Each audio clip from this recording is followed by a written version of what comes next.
Welcome back to the Nullified Take channel here on YouTube, where we've got the TNT takes for you on Survivor 44, Episode 8.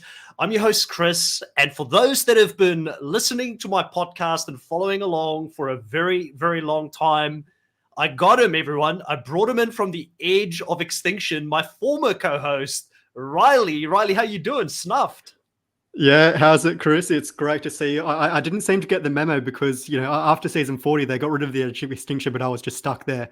So, no, good to be back and finally podcasting with you after, it's been a long time, probably Survivor 41, around that time was the last time we spoke on this podcast. So great to be here and what a journey it has been the last couple of seasons. And this one especially is really delivering on all levels. Yeah, listen, I'm excited to have you on. I'm excited to get your takes and opinions. I know there's going to be a lot of people who followed the two of us podcasting when we did season 41 all the way back. And I believe Brains versus Brawn for Australian Survivor was a season we also covered together. So I know people are going to be very excited. But I know there's people out there that is wondering what happened to Snuffed. You know, you used to post such a large amount of content out on your YouTube channel, Snuffed. Is there something in the works? Are you ever going to come back, do it again? Or are you still taking a break? I don't want to put pressure on you because I know you took a bit of a break from it, but let people know what's happening, because I think a few people might wonder. No, I've certainly thought about reinvigorating the channel, and maybe at some point, but I don't want to make any promises, not to get people's hopes up. Maybe one day down the track you'll see a new video pop up. No, I've been doing lots of stuff, traveling, all over the place, Europe and the US and Asia, really just living my own life a little bit, still watching Survivor, but just, not doing the podcasting and the YouTube these days. Maybe one day I'll come back, but it's good just, to dip in every now and then and come and have a great chat about the show. Really looking forward to, give all my thoughts on the season because, I mean, there has been plenty to talk about, especially with all the spanners that Jeff Probst has thrown into the ring. Yeah, 100%. And you're always welcome on the podcast here. You've always, got a platform if you want to just come and have a chat if there's something on your mind Survivor related, but you don't necessarily want to post it up on your channel. But like you mentioned, there has been a lot that's happened this season, and quite a few YouTube content creators have come together. I think recently we did a bit, and I'll give a shout out to Once Upon an Island. We did a video on his channel to talk about how to fix Survivor. And we had myself, Russell Muscle TV, and Flynn Masters all contributing to it. Riley, what's your general thoughts on where Survivor has gone? Are you enjoying Survivor 44? Jeff was higher on this than 43. Do you think he's spot on? He's nailing it with his assessment of this so far being a better season than 43 or 42? Yeah, I think Jeff is sort of having his 3/4 life crisis at this point. He's just throwing everything at the wall, trying to. It seems like he's trying to kill Survivor. But when you listen to him on his On Fire podcast, he really does believe that it is for the better. And I will say that the unexpected nature of the new era is great in some aspects, but when you have to have a pen and paper and you're such a super fan of the show and you still can't follow what's going on, it becomes a little bit difficult. But the one thing I really like about this new era and what we've seen, especially with this season, is the amount of characters we've had. And it seems like they're casting a lot more super fans who know the game a little bit. Everyone seems to be 3D printing and practicing puzzles these days, Carson included, obviously. So it's really great to see everyone really coming into the game with a passion and wanting to play their own game. Whereas, in previous seasons, prior to season 40, and I suppose Australian Survivor is also a victim of this, you get people who just lounge around camp, wanting to either get famous or out there for the adventure. Whereas everyone really seems to be playing, which is great fun, but ultimately a little bit hard to track. But no, I've been loving it so far.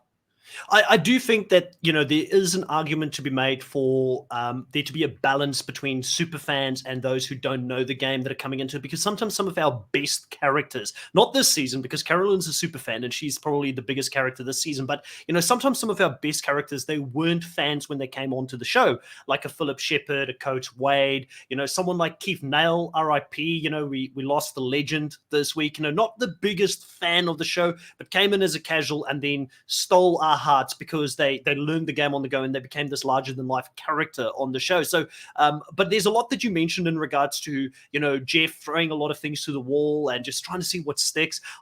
I get Jeff, right? I feel like Jeff is going all in on the sense that he's like, people need to understand we need twists in the game and we need the game to evolve.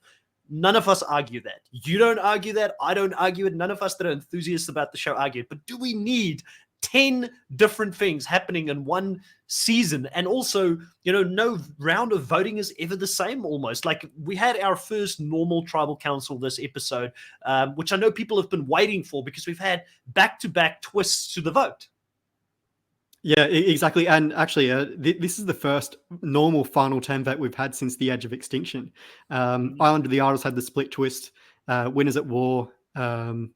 Jeremy didn't attend the tribal council on that one. And then 41, 42, and 43 were all split tribals as well. So it's nice to actually see, for once, a normal tribal council.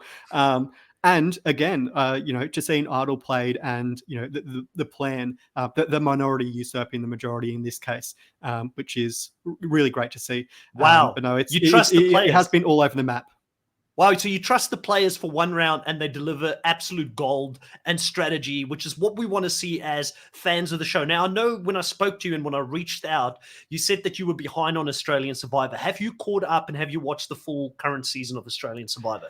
I think I'm still stuck on the Sarah boot. So I think episode 6 or 7. I was in the US when it started to air, so I was so busy with traveling, and then I was also working while I was over there. So I fell a little bit behind the schedule, but it's a lot to catch up on. I have heard fantastic things about the season, and obviously I do know the outcome ultimately. So I definitely still intend to go watching. Back and watch it at some stage. It's about carving the time out because it is a big time commitment, but. No, it's great to see, especially seeing George and Simon go at it. I'm looking forward to getting the popcorn out and continuing the season. It's a great season, and it's interesting because I can definitely poke holes in the whole argument that Australian Survivor's got the best franchise out there. But that is the common belief that people have now. They're convinced Australian Survivor is now the bar that is being set extremely high for Survivor US and Survivor South Africa to follow on. I don't necessarily agree with it. I think that there is things that makes it the best show, but there's also things I don't enjoy as much. But I have to agree, what people enjoy about Australian Survivor is what you kind of mentioned earlier. It's easy for the casual to follow. They understand it. There isn't all these crazy twists coming into the game. It's idols predominantly, and then just great strategic play instead of mixing it up every single round. But, I know I'm venting a little bit. This episode was one of my favorite episodes in a while, but it was because it was easy to follow and understand. We get Yam Yam coming back to camp. He's just glad that he's still there for another day. And I will say one thing, Riley, I've not made a prediction we've made a power ranking predictions on who we think is in the best position to win the game. But I'm starting to feel like Yam Yam's getting a winner's edit. And I know Jeff has said that a winner's edit doesn't exist. Yeah, exactly. No, the winner's edit doesn't exist, and the latest episode of On Fire, I think they do talk a lot about the editing of the show. But no, I've been on the Jam Jam tram since day one. It'll be great if he pulls it off. But yeah, at this stage, honestly, I will say it's a pretty level game at this stage. 100%. Certainly that Tikka 3 of Carolyn, Carson, and Jam Jam, probably the best position at the moment, I would say. Then you also have guys like Danny, obviously. He played his idol in this last episode, but he seems to have a lot of social currency in the game. Really, I would say everyone's on a pretty level playing field. The only area where it falls out is really the edit, because now, after Brandon has gone home this week, we're at 3-3-3 between the original tribes of Ratu, Soka, and Tikka. So it could be anyone's game at this point, but obviously we'll discuss that later in the podcast as we go into discussing where people stand. But it really is level at this point. It is exciting. It's exciting to see that for the first time in the new era, that people are actually trying to keep their numbers strong. They're actually trying to work in these original tribes, where in previous seasons, sometimes I felt like these original tribes didn't really mean anything because you get to the merge and they're all over the place. But, like you said, we've got the Three Stooges trying to work together in this specific vote. You've got Soka working together. I mean, Danny is willing to play an idol on Franny to keep a number safe in the game. And we haven't seen that very often, Riley, in the new era, where someone is actually willing to put their life at risk for someone else in the game. Yeah, and I have to respect it. Honestly, I would never do that. And I was half expecting it to go belly up and for, Danny to get pie in his face and his torch snuffed at the end of the day. But a very bold move. But yeah, as you say, it has been going along the original tribal lines. Jamie hasn't really ingratiated with her new tribe. Carson seemingly is really in the middle of everyone, which is a great position to be in for him. But yeah, no, very bold move by Danny to keep his numbers strong and keeping, Franny and Heidi by his side. I will say, Heidi was a little bit backed into a corner in the last episode. I know that wasn't included too much in this episode, but that controller vote advantage, um, I thought she did a good job at, trying to get herself out of the hole, telling Jam Jam at the start of the I episode was that, impressed. she saw that Matt's back was against the wall and she figured, okay, yeah, it's probably the best way to get Lauren's vote here. And ultimately, just try and create some chaos. So I'm glad she was able to recover from it, because I really thought, she may have had her belly on the line, but ultimately, she came out trumps.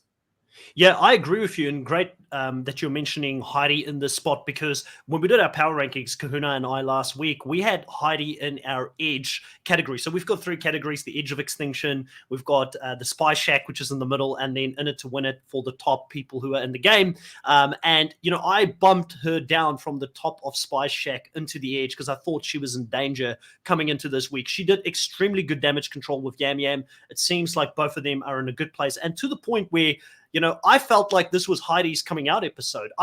She really arrived in this episode. And even though Yam Yam got to give us a lot of his perspective and how he sees the game and how he's always on the out and all that, all the strategy this episode really came from Heidi, that realized that they had to take these two threes together to actually get one of those Ratu members out of the game, because it became a power game at this stage where they couldn't allow for Ratu to continue to hold on to all four members going into the next round. They needed to even it up. Yeah, that's right. And yeah, I think Heidi and also Carson did a great job at really trying to mediate between Yam Yam and Carolyn and trying to get them onto their side. Obviously, we saw Heidi ultimately spill the beans about Danny's idol.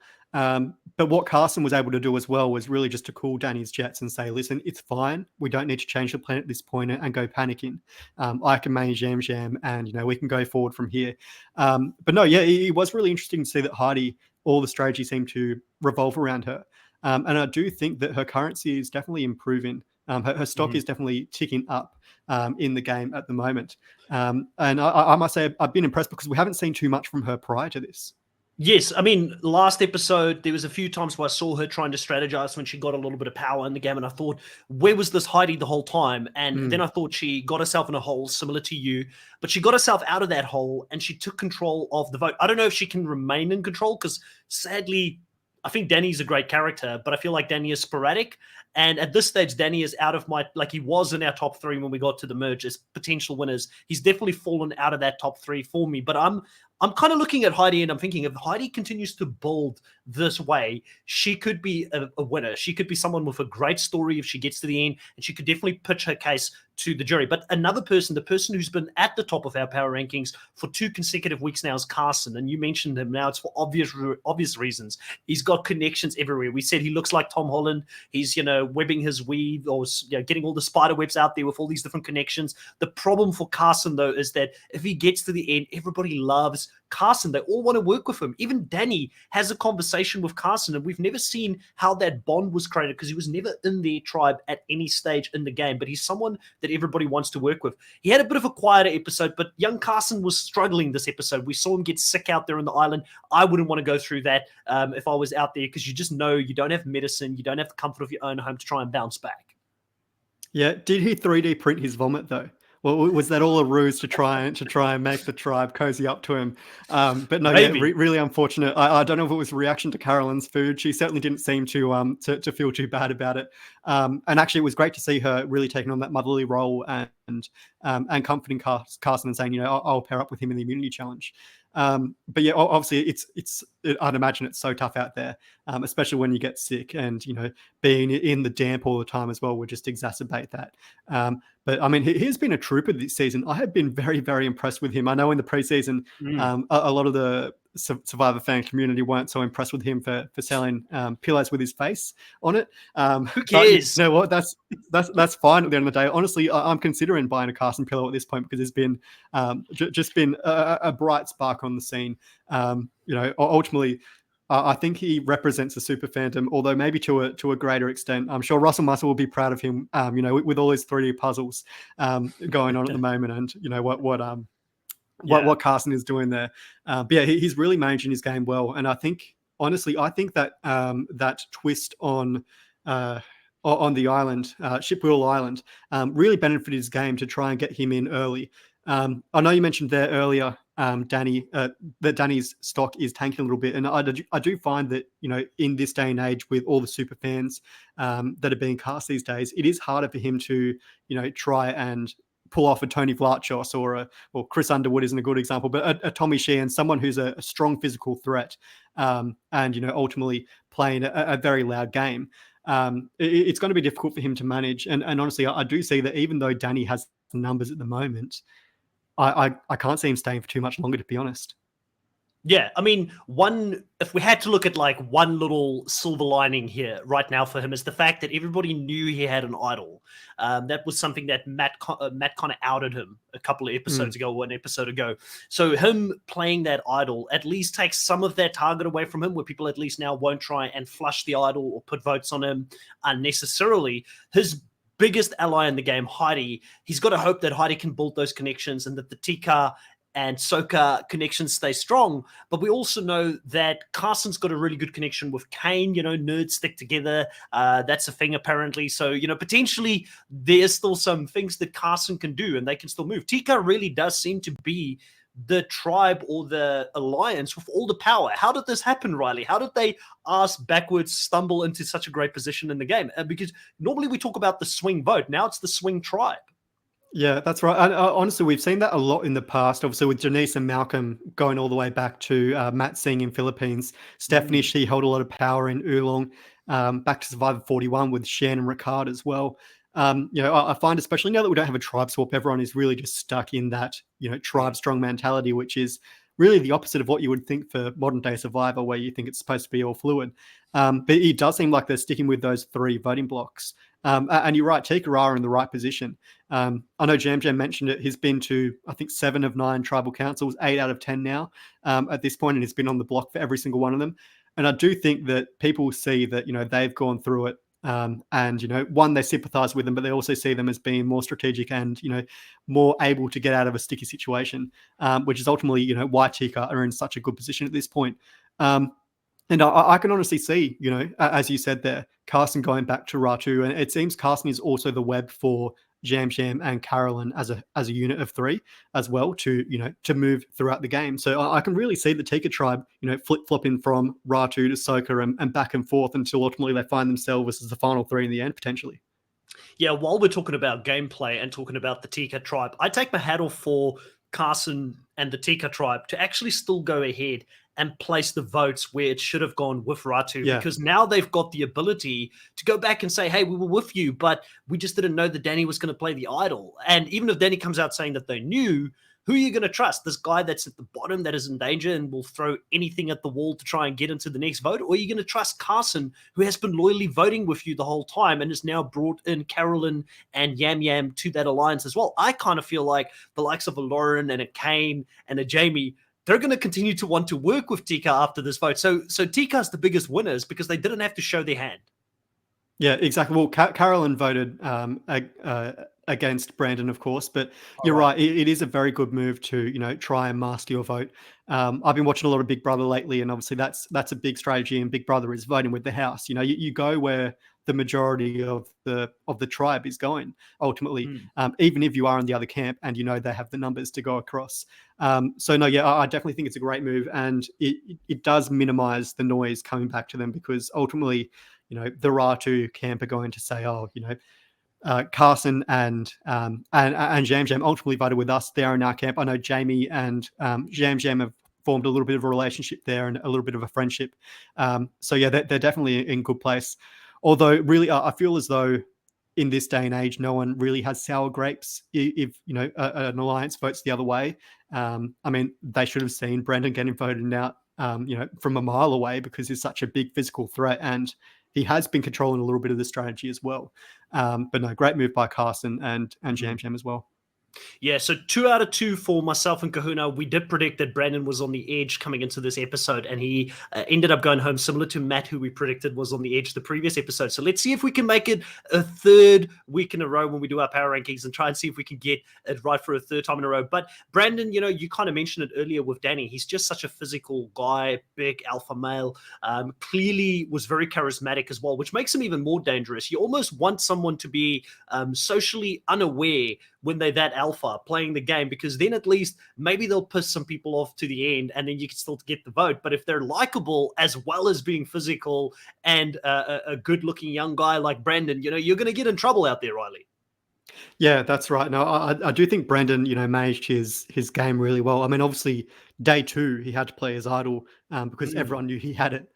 So By the he's way, done a just want good to job at shout this out point. Brandon for being the first person in the new era to play an idol correctly. I didn't even notice that. Fantastic. Yeah, I mean, Yeah. that's crazy that we're 4 seasons in. I know Survivor 42, I don't think they had a single idol played. Or actually, there may have been one played against Omar, perhaps by Marianne. Um, Could have been. I can't even remember. it's all a blur, honestly, Chris. It's all Too a blur. many. It's just This is the different problem with faces the new and the era. same challenges, same twists.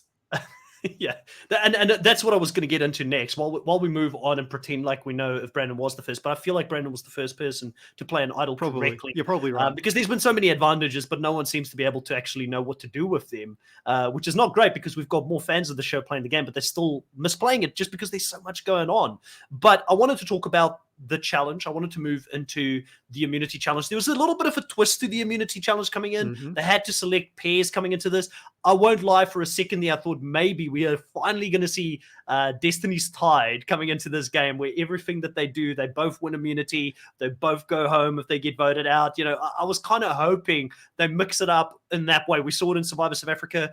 I won't say anything about the outcome. Both you and I know if we loved it or not, but I don't want to spoil it for anyone who wants to go and watch Immunity Island at a later stage. But, I was kind of hoping that twist came in, but it was kind of a bit of a letdown because it's what we saw last season. It's the exact same challenge playing out over and over and over again. And I feel like all the decisions that Survivor is making right now, Riley, is decisions made out of not only budget, but laziness. The creativity is starting to go for these people because this is where Australian Survivor clearly dominates over Survivor US. The challenges, they keep it interesting. They've got the same constraints being on an island with limited, things that they can bring into the island, but yet they innovate and no season has exactly the same challenge. Like there is some variations, but it feels different and fresh in some ways. This doesn't. It feels like they took the same challenge. Yeah, well, I mean, we did get chimney sweep at the end, whereas I feel like last time it was I think it was Eve 6 last time with the rope trying to hold on to weights, I think maybe. But no, great to see chimney sweep come back, as I think the last time we saw that may have been in Heroes versus Villains when they did the when they matched up against pairs from the opposition tribe. I think we had Jerry versus Rupert and Amanda versus James and all that. A long time since we've seen that challenge. One of my personal favorites. I was surprised by how quickly, Kane dropped out pretty quickly. Danny really held him for a long time. It'd be difficult, having the mud all over you as well. Having the mud all over you, having ran for, I don't know how long it would have taken, but at least half an hour, going through those net crawls. Just crazy to have the stamina and then, to go on at the end and, have to be, all slippery. And we saw that Danny's tactic to try and dismount Lauren didn't ultimately work though. No, it did not work at all. But yeah, listen, Brandon did extremely well. I did not expect him to hang in there as long as he did for a big guy. We know that they struggle. I didn't realize that we haven't seen that challenge since Hero vs. Villain. So maybe I'm a little bit critical on it, but it's the last aspect of it where they made a small variation where I felt like around the same time last season, we had the exact same previous 2 sections of this challenge. So that's why the familiarity for me was there, where I felt like I've seen it before. It's not as interesting this time around. The only thing that kind of changed was the last section, and also the fact that they made them choose the pairs before they went out there. I don't remember if it was the same order of how they did it last time, but overall, Lauren winning this was pretty cool to see because clearly it meant a lot to her. I always find it funny when people freak out and they don't know what to say or what to do, and seeing her wanting to walk away while Jeff tells her, no, stay here. I still need to do my bit. It was pretty wholesome, to be honest. Yeah, I mean, that is everyone's dream ever since Survivor Borneo, since Kelly Wigglesworth won the first individual immunity challenge. I think everyone has dreamed of that moment, having Jeff Probst pat them on the shoulder and put the necklace around their neck. But no, really great to see for Lauren. Obviously, we haven't seen too much of her really strategically or socially, basically since episode 1, to be honest, since she had her back against the wall in episode 1 after going to Shipwheel Island. But no, yeah, really great to see the emotion from her, knowing that it means so much. And I mean, ultimately she wouldn't have been, on the chopping block at all because she hasn't really been too much of a target other than at the last tribal council with the extra vote. But yeah, obviously means a lot, and great to see her win the immunity there. Yeah, I think that you're right on that. And, Lauren for me is someone that I have found extremely exciting to watch when she gets screen time. So I'm wondering to Mm. myself, she's got great insight. She clearly is one of those players that want to take the game on aggressively. The fact that she's not getting a lot of screen time is one of the reasons why she's been lagging on the edge for us when we do our power rankings on a weekly basis, because I feel like if she was the winner, we would see more from her. And at the moment, we're just not getting her story. So out of the Ratu members that are left in the game, Lauren and Jamie are the two that I'm the most fearful of potentially going home next. Yeah, honestly, I would say Kane is. I would say all three of them should be teetering on the edge when you and Kahuna do your power rankings, because I don't think Kane has much social currency outside of Carson, it seems, and maybe Danny. Maybe they can form a boys' alliance, but I don't think that's really going to fly, because they don't seem to have that strong of a bond there. But you're right. I definitely think out of all the winner prospects we're looking at the moment, it seems as though they're going to come from either Tikka or Soka Tribe. And honestly, I have to say that the Tikka tribe definitely have the three favorites at this stage. Carolyn, Carson, and Jam Jam, I can see them all carving out a way to win. Not sure that I can really see it with anyone else, honestly, unless Danny pulls off a Hail Mary and goes all the way. What about Franny? Like, Franny is one that could be a dark horse. She just lost Matt in the last episode. She's someone that kind of her whole journey has been tied to Matt at this point, and I felt like their story has been the fact that they found each other and that it was this experience. But Franny now not having Matt there to anchor up, because I feel like he was an anchor. I know it sounds bad. Anchor her down in the game. She finally can now stretch her strategic mind in the game. Do you think it's too late and she was caught sleeping at the wheel? Absolutely not. No, I mean we saw that Danny was willing to play her idol for her. I mean, I think in the initial days at the Soka tribe, there was that schism with the five players, and obviously Franny and Matt being that pair, and then I think Danny and Heidi were the other one, and then Josh was in the middle there. Ultimately, though, I'm interested to see the next couple episodes if she survives that long, as to whether she goes on that that bad girl arc and just says, I've got rid of my man now. I'm ready to absolutely raise hell and do this in his honor. I'm really interested to see where she goes from here because, yeah, she has had a big edit so far. It has been very tied to Matt. It will be interesting to see, if she ultimately divorces herself from that showmance and increases her perception in the game. I mean, she has at least one guaranteed jury vote at this stage. Yeah, and they make sure to let us know Matt is excited to see her. She's excited to see Matt. A lot of close-ups on both of them at Tribal Council. Let's talk a little bit about someone that we haven't mentioned, and I'm actually a bit shocked. We're 27 minutes into this podcast and we haven't really spoken about her. It's Carolyn. What is your thoughts on Carolyn this season? Do you believe, like I do, she's the breakout star of the new era of the show? Oh gosh, breakout star of the new era. I'd say my favorite castaway from the first 4 seasons so far has probably been Noelle. Just seems to be a hilarious character. Great at the challenges. Emotional backstory. She's really delivered. But yeah, Carolyn has been a standout on this cast. Again, that Tikka 3, I love each and every one of them. Carolyn, Carson, and Jam have been just amazing. But Carolyn is just such a larger than life character. The first couple episodes, I didn't know how to feel about her. I thought, she's just some crazy like Nora. But she really is becoming a sort of a lovable crazy, I suppose, similar to an Angelina and how much we love her, or Coach Wade. You don't know how to feel about them until ultimately you recognize their insanity. You say, okay, yeah, I can start to like Carolyn here. And she does seem to have a lot of strategic sense to her as well. I mean, we saw it with the Red X and the Birdcage early on in the season, and also her straddling between Josh and Jam Jam at that final vote before the merge, when Matthew was medically evacuated. We've seen her really, sort of straddle between different alliances. And I think she's in a great position at this stage, to go deep in the game. She has the social currency and the strong bond with Jam at this point. She also has a great relationship with Carson. It seems as though no one is really annoyed by her. She's taken on that motherly role, cooking the lobsters for everyone in this last episode. But no, she is an absolute firecracker, a great character. And I love this, and I know next season we're obviously getting 90-minute episodes. So characters like Carolyn, characters like Jam are going to stand out even more. Hopefully, they don't get the lopsided edit where King George gets everything and the rest of the cast gets the other 2% of confessionals.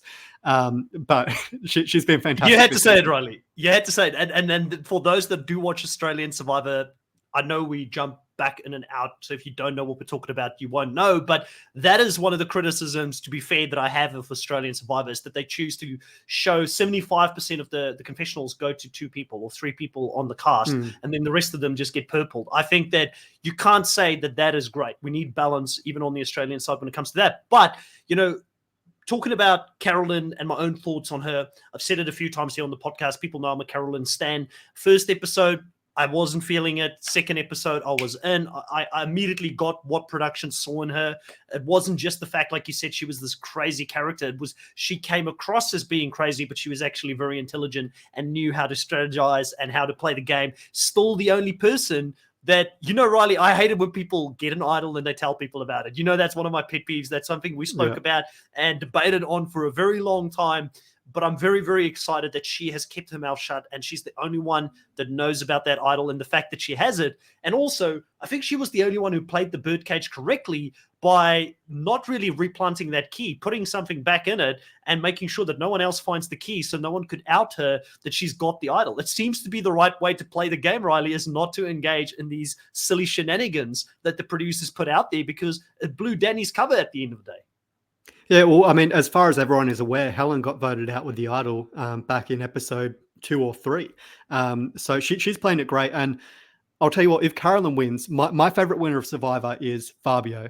And I love a goofball edit. I love a goofball winner. It has been such a long time since we've had a goofball winner in the game. Hey, what about Mike Gabler? Mike Gabler was a little bit off a goofball. I completely forgot about Gabler. I love the Ali Gabler. Ali Gabler, he was, I would say, he was more of an under the radar winner as opposed to an outright goofball. I mean, you look at Fabio and Carolyn, everyone knows they're completely eccentric, and that's why they discount them. But no, I think Carolyn has, all the wits. She's very well positioned. If she pulls it off, it's going to be, it's going to be a fantastic win. Yeah, getting Gabler and Carolyn to win back-to-back would be insane. And I think I mentioned this to Gabler, like when we watched him last season, myself and Jake. Prior to the merge, we were like, he's the goofball, he's the Coach Way type of character. And then after the merge, he kind of flipped it around a little bit and became a little bit more aware and started playing a bit more, like you said, an under the radar game all the way to the win. I really enjoyed his win as well. I was excited to talk to him last week. It was an absolute blast to get to know Gabler and his mind. And you can clearly tell by his insights why he won the show, because he is picking up on all these soft skills, which you need to have that awareness, which I think Carolyn has got. She clearly picked up on a lot of the things. It was funny to see Danny and Brandon bro up, see her expression to that, the fact that they kept overlooking her. And then in this very episode, Danny and Brandon are going head to head. Why do you think Danny and Brandon couldn't make it work? Because that was the bromance that never happened, basically, at the end of the day. Yeah, I mean, we saw her at the summit with Carolyn, rolling her eyes at the back, while Danny and Brandon just discussed that and tried to loop Josh into their alliance when he wasn't even there, just completely discounting her.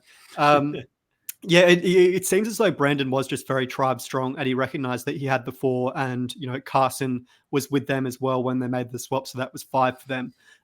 So that's probably what he saw. He saw 5 against 5, with Jam ultimately being the swing vote.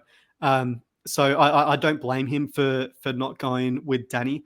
But ultimately, he would have provided some protection, perhaps. But I would say probably if they stuck together as an alliance, they would have been out 1 and 2. But before Matt and Josh would have, because everyone just would have looked at them and said, "Yeah, we've got to get these guys out of there. They're clearly working together." I obviously didn't work well for Brandon, but Danny's still standing at least for now. I agree with you. Now, you mentioned earlier that, Survivor's going to go to 90 minutes. Imagine it going to 90 days. That'd be insane. Crazy. Big Brother. Yeah, Big Brother basically out on the island. And that would be one way to, get one over Australia. You think you're tough doing 50 days. We're going to do 90 days out there. Mm-hmm. Way too much hard work for Jeff Probst to be out on that island for that long. But, at the end of the day, Survivor's going to go to 90 minutes. And Do you think that the 90 minutes could save Survivor? Do you think that this is the thing that could bring back better character development for us to understand what the votes are a little bit more? We're going to see better strategy now play out versus where they're currently so focused on the twists and the shenanigans that they're bringing into the game that we hardly get to see these tribe dynamics. And at the moment, one of the things that I kind of feel like is a lot of the backstories where people are getting tired of backstories. They're like, why are we getting, the backstory of all these players all the time? So we have to feel bad and sorry for them when we want to feel a certain way because of what we saw on the island. Like we want to feel attached to them because of their character out on the island, not necessarily what happened to them prior to coming onto the show. Maybe people feel disconnected because they don't really get to know them organically and they feel like it's manufactured out there. Yeah, I mean, I don't care if outside of the game you work in PR for a luxury car brand, like Mimi and Australian Survivor. You just outside of the game, it shouldn't matter. You do get touching stories, like with Daniel in 42, and Josh and Noel. I do think it is good to sort of bring those stories from outside of the game into the game just a little bit. But ultimately, it shouldn't become the whole story. It seems as though everyone that gets cast these days has to have a sob story, though, and that's, I mean, it's fine, but it becomes a bit repetitive when everyone seems to have been almost on death's door and come back, and now they're experiencing this this adventure of a lifetime, this second chance at life. It becomes a little bit repetitive, but ultimately, I don't like how you phrase that question as saying, will 90 minutes save Survivor? Because I don't think Survivor's dead. I don't think Survivor is ever going to die. Not until, the TV goes belly up, which, it'll shift to streaming and they'll always find a way to make it work. I find it's just one of those enduring formats. But I do think 90 minutes, not 90 days, will be, I think it'll be great. Obviously, I'm not sure whether it will extend into 46 as well, because I imagine it is very contingent on what CBS's time slots are. I'm not sure how the Amazing Race and Tough as Nails fit into that. The odd numbered season are usually the ones where Amazing Race and Tough as Nails air afterwards. So that's probably where they've got that 90-minute episodes from. My worry is they're going to go all reward challenges, all immunity challenges, and the castaways are essentially going to be doing something every single day, so they don't get that downtime to relax and strategize and create conflicts in camp. That's my biggest worry, is that ultimately that 90 minutes is going to get padded out by an extra challenge, and they're not going to have enough time at camp to actually strategize in the game. Obviously, we'll see some of it on television, we'll see more of it on the TV screen, but that's my biggest worry, is they go back to reward challenges and try and ham up the challenge aspect of the game. I hope that doesn't happen, and I hope we'll get more camp life. Ultimately, though, I think with 90 minutes, it's a little bit of a double-edged sword, because if your characters aren't delivering, if we get another 41 where it's just the Shan show and it's all strategy, and you don't have fun characters like Carolyn in the camp, Carolyn and Danny in the camp, it just becomes a bore fest of strategy, and not of fun camp life, having your little morning show on Marquesas. So that's my biggest worry, is it going to become fully strategically driven if the cast isn't a fun cast? Is it going to just get padded out with challenges? Is it going to get padded out with Jeff Probst walking on the beach explaining the next big twist for 10 minutes? Who knows? Well, we've got Bruce out there, so we're going to get some fun camp life moments, because we know he's the biggest character from this season that's going to come back and play in 45. But, I wanted to say that shout out to Bruce, because Bruce does follow us on Twitter and Instagram. Such a great guy. I've never really spoken to him, but I mean, clearly he's giving attention to even the smallest podcasts out there. So, he's got a fan in me going out there for this next season. And I hope he does well, and redemption for Bruce out there this time on 45. But I agree with you. It's interesting. Thinking about the 90 minutes, you're right. When you look at the format of the show now, being 26 days, it's the toughest show out there. They've made it so much harder that it's harder than the 39 days, because now they've starved them completely out there and they don't give them food. I think it makes for a lot of the times lethargic castaways. I've said this a few times, because they're just starving out there. They don't have energy to go and do stuff or be entertaining in the first place. So now we've got this 26-day format with less food than normal. plus longer episodes that need to be filled. So I am fearful what that means is that we just get to see more of the twists. Maybe they bring the edge back. They give us 40 minutes on the edge, because that's Jeff's idea of a great season, is bringing all these different mechanics to the game and making that the feature of the show opposed to the social dynamics. And that could be the way that he maybe saves it if the cast is sitting at beach and they're staffed and don't have energy to entertain us. Yeah, I mean, Winners at War would have been the perfect time to introduce the 90-minute episodes if it worked, because, I mean, having the Edge of Extinction on that, and, I mean, getting to know these 20 of the most iconic players out of 640 odd to have played the game, that would have been the ideal time. But it is going to be interesting to see how they test the waters. I mean, ultimately, at the end of the day, we're always going to keep watching Survivor. I don't think any of us are going to fall off the bandwagon because we love the show so much. But as I said before, I think it will very much be dependent on the characters. One of the big reasons why I didn't watch this last season of Australian Survivor was because of Blood vs. Water, the previous season, and because it was just a complete ball fest with one or two characters who were just completely bland, not fun at all. I know Mark is a friend of the podcast, so I'm not dissing him by any means, but it wasn't the most entertaining season because the characters ultimately weren't really doing too much in the way of strategy or camp life. It just became very bland and challenge driven. So that's my biggest worry. But by the way, Mark would admit that himself, even if you talk to him about that. The thing is, it's interesting because when I spoke to Rob Bentelli, same thing. Was a lot of people are like, well, it was a boring season. He was in control of it the whole time. This time, Mark was in control of it via Josh and the Boys Alliance just taking control. Sometimes some of the greatest players, Kim Spradlin comes to mind, it can be boring to watch. Like, I mean, I'm not going back to One World to watch it again unless I absolutely have to because I'm doing something on the channel, right? It's not the first season I pick up or that I tell people to go and watch, So I get that can definitely kill it for you if the cast is bad. And if they cast incorrectly, and this is one of the other things where I think Survivor US is better than Australian Survivor. We need to talk about the positives. I like the fact that you said Survivor US is not going anywhere. I don't believe it's going anywhere either, but I do think it is in trouble. And I do think that people that are on the verge of quitting the show, a few people might be turning away if they continue down the path that they're going on now. So, I mean, I think it's good to throw constructive criticism out there because you never know when Jeff just decides to listen to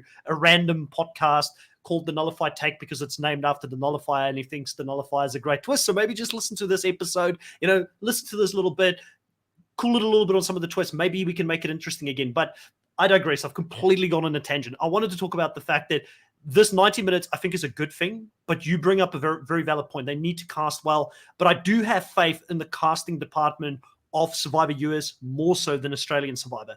I think a big issue that we have on Australian Survivor is that the casting is horrible. They put too much Instagram models, influencers, sports stars, people who don't really have a personality outside of the fact that they're famous, and that is why they're getting caught out on Australian Survivor and they have to give all the edit to 2 or 3 people.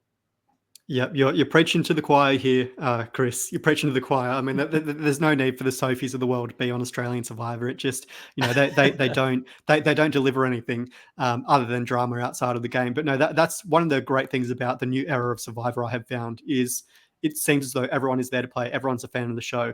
Credit to Jesse Cannonball because he is doing a great job at casting. We've had so many great characters. Hats off. I mean, honestly, I would say the last 4 seasons, the pre-mergers on every single season, I think have had more candidates to return. And I look at 41 with Brad and JD on Survivor 41. Sydney, if you count the her not making the merge with the stupid hourglass twist, which we won't talk about because that's a completely different tangent, which will take 3 hours to dissect.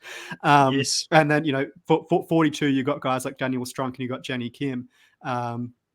43, who do we have on 43? I forget about 43, but 44 again. You had some great characters on this season in the pre-merge as well, with guys like Josh, Bruce. You mentioned there earlier, Maddie. I loved Maddie in the first episode. So many great characters that are emerging, and I think it's because everyone is willing to play, and the casting department are doing a great job. So I have full faith in them. Yeah, but you never know where they're going to go wrong. I mean, ultimately, hopefully one day we'll get a returnee season, and 90 minutes for that would be fantastic, because they all know how to deliver. And ultimately, I mean, the producers are going to pick the best characters at the end of the day. But no, I have full faith in the casting. 45 would be that season. Like, I don't know if there's any, like, because me, I casually follow the online stuff. I sometimes try and stay out of it as much as I can. But I don't know how much of the cast has been leaked, if it's only Bruce with a bunch of newbies going out there, or Bruce is going out there with other returnees. This is the opportunity to give us that pre-merge versus merger season. Like, I think there's a lot of great pre-mergers that could come back and play the game that would be exciting to watch. We saw it play out on Survivor South Africa Return of the Outcast, which in my opinion was a really exciting season at times. Like, there were certain times where it was a little bit game bot heavy, but in general, it was a really, really good theme because you had people that left the game too early and the stakes was so high when you've got first time voted out players out there and there's like 2 or 3 of them fighting not to be the first person voted out. It makes for exciting TV. So I'd love to see more of that. This would have been the opportunity to do it for season 45 with 90 minutes. And I think that's the case you're making. Yeah, absolutely. I mean, you can never go wrong with returnees, but I do think they have done a great job in casting the newbies these days. I will say Bruce is going to be the only returnee for Survivor 45. It will be or newbies for the rest of it. And there's a couple other things there that have been leaked so far, but this isn't the podcast to discuss it. But no, I have full faith that they'll ultimately deliver. If it's anything like the Jams and the Carolyns of the world, it's going to be entertaining. Riley, your enthusiasm for the show is still there. The fact that you're so positive about it, the fact that you said with conviction that this thing is not going to die, it's going to continue to go on strong. I need to get you on the podcast a little bit more often to make me feel and believe the same things that you do in regards to the show not going backwards. But I overall do love the show as well. I'm obviously enthusiastic about it. I wouldn't be podcasting, doing this weekly if I wasn't. And I do think that we're about this far off from getting it right again. And Jeff can very easily pivot in that direction again. So, things are looking bright, is what I think. Yeah, I mean, Survivor's biggest fans are ultimately going to be their biggest critics as well, and the biggest champions. When things are going great, everyone's going to be cheering. When things are going bad, everyone's going to be, knocking on death's door and bringing out the Grim Reaper. But I think Jeff Probst is doing a great job. Honestly, in trying to reinvent the wheel and throw stuff at the wall and see what sticks at the end of the day. Shot in the Dark, I will confess, I love that twist. At first, I was very skeptical for it, but now that it's actually getting some room to breathe and we saw it being played correctly for the first time in this season after 4 seasons of it being in the game, I think it's a great Hail Mary move. Though honestly, we haven't seen too much of it, but it's just sort of in the background there. I mean, there's some advantages like the Idol Nullifier, which I know that you're a big fan of, that we haven't seen back. I know it was hidden in the fish for Jonathan and Omar in Survivor 42, but it wasn't played at the end of the day. But, that's another twist that I'll like to see back. There are some great twists, but ultimately, I mean, it's just about inventing things and seeing what sticks, seeing what works. The Hourglass twist, that didn't work. Fire tokens didn't work. The Medallion of Power didn't work. But, if you look at the Hidden Immunity Idol and the evolution of the Hidden Immunity Idol from day one, when initially it was able to be played after the votes, and then they moved it to being played before the votes, and then they fiddled around with the Tyler Perry Idol as well. They found the sweet spot eventually.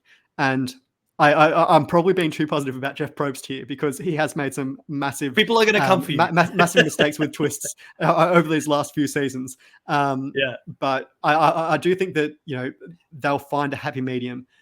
What I don't like is that I don't like that they've invented more advantages these last 4 seasons than they did in the first 40. That is a major problem. When you're introducing a new advantage every single episode, which has been basically the case this season with the inheritance advantage and the birdcage and the controller vote and these different twists at tribal council, it does become too much. When you introduce 1 or 2 at a time in a season, that's fine. I do like the beware advantages with the idols these days. I found, the first 2 seasons with the phrases was really, really fun. 43 with the beads was really, really fun. 44 with the birdcage obviously led to some great moments as well. My worry though is if they continue to force the contestants into playing fake idols and trying to manufacture these big moments without letting the players manufacture them themselves, that could be a problem. Yeah. No, listen, you bring up so many great valid points. All have been discussed on this podcast as well. And, one of the things for me personally, what I wanted to say is that, the counter argument and firstly, Jeff comes at this thing with a pure heart. He loves this franchise. If you listen to his podcast, the enthusiasm, the excitement is still there. He just so firmly believes what he is doing is right. And I feel like he doesn't take advice from maybe even great former players such as Adam Klein and, these innovative players to say, hey, what do you think about us throwing these things into the game? What would it do? Like, he almost needs like a round table of great minds of the game to sit down there with him and talk through some of the potential scenarios before he throws, 5 or 6 or 8 different advantages into a season. One thing I wanted to bring up, and this is something that I know that the Venn diagram of challenge fans and survivor fans, probably there's a little bit of crossover there, especially now that more and more survivors are starting to go and play the challenge. We've got 3 former survivors currently on the challenge world championship. I haven't watched the latest episode yet, so I don't know if all 3 of them are still in it, but Ben Drieberg and Danny McRae, who's now my favorite survivor challenger of all time because he's had such a great season, and then Sarah, obviously Lucina, who for me is one of my favorites as well, and I believe is one of the greats of Survivor, which I know I've had some pushback from people, but I stand by that. She was one fire making challenge away from potentially being called the GOAT, Riley, and she's out there, she's playing a great game. The challenge is doing a few things right at the moment, Riley, because what they're doing is they've got the MTV show for people who love the classic show. They've got the OG show for people who love the vets of the show on Paramount Plus exclusively. And they've now got the World Championships where they've got all these different franchises combining from the UK, from Argentina, from Australia, from the US. They're giving fans so much to watch, and there's so much excitement being generated. I have to feel like, Survivor is lacking behind. Jeff is starting to drop the ball a little bit here. Why don't we have a classic Survivor format on Paramount Plus for people who want to see the classic version? Because if it's not broke, don't fix it. And there's a lot of people who love Survivor Classic. He believes he needs to continue to innovate it. I think there is still an audience that he's left behind that love the classic show. A lot of them you cannot deny that Survivor at one point had over 20 million people watching it.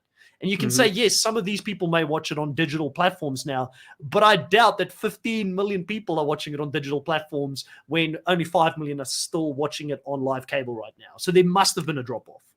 Yeah, I mean, we know that obviously they have all the infrastructure set up in Fiji. I mean, the international survivors in Turkey, Bulgaria, Greece, and Romania, they've just set up a new structure in Dominican Republic.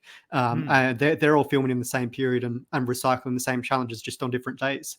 So there's ways to cut costs, as we've seen with the 26 days. I mean, I'd love to see Australia, South Africa, and the US pool resources. I know it, ends up being recycling challenges and recycling locations. Ultimately, to me, I don't care if the game stays in Fiji, so long as it stays on the television and we get great castaways to actually, deliver on the season. My worry though is if they do something on Paramount Plus. Obviously, I mean, one, Jeff Probst isn't going to do that. I can't see Jeff Probst wanting to do a 3rd season. He's comfortable with the way he's doing it at the moment. I'll tell you what, it would be a good way to get the new host into it, so Chris can come onto the beach and invite 16 castaways and take them through the game over 39 days. I'm sure you would take less money than Jeff Probst just to just to actually do it. I'd do it for free if I could, but no, there is an opportunity there. I do wonder, I have always sort of thought this. I know RuPaul's Drag Race, they do the All-Stars season as well as the regular season as well.